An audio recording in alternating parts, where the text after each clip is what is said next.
Hi students, it's Brother Mortensen. I just wanted to quickly talk to you about two things this week. It's been a few weeks since I posted a video. Hopefully you all are doing well, enjoying the summer. I know our temperatures here in Utah have started to heat up again, so I hope everyone's doing well. I wanted to tell you two quick things. First of all, you had a TOA a couple weeks ago about Scott Parker.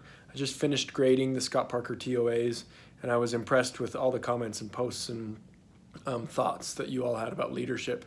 I had the great opportunity of meeting Scott Parker when I was finishing undergrad and going to graduate school. I attended the University of Minnesota, where he also did his graduate work.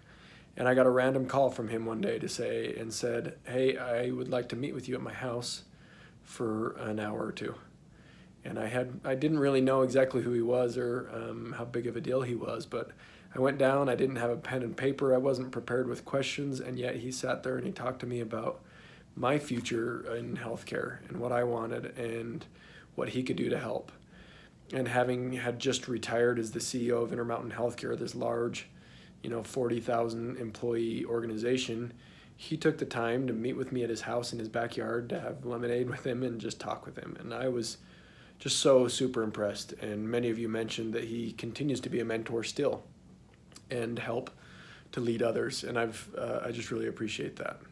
The other thing that I wanted to share is recently my wife and I went with our second son.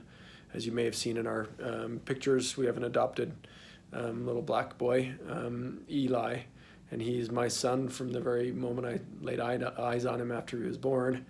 Always been my son, but we had the great chance to go to the B1 celebration with President Nelson and others as we celebrated the 40th anniversary of all worthy males receiving the priesthood. And I'm just grateful that our church is progressive enough and at the same time conservative enough to know when and how to advance and ensure that everyone has the opportunity to receive the true blessings of the gospel.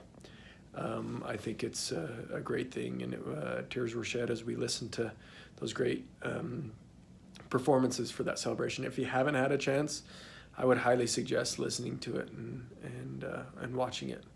And last but not least, we listened to the youth devotional last week by President Nelson and his wife. And my wife and I have taken the challenges, and so has our oldest son taken the challenges to distance ourselves from social media and other things and try and engage a little bit more in the cause and being on the covenant path and bringing others to Zion. So I hope that you all take advantage of that as well. I love our new prophet and I'm grateful for him. And I hope you guys have a great day. Please let me know if you have questions about upcoming events. You all are doing great in the class, and I'm impressed with how engaged you are. Thanks. Have a good day.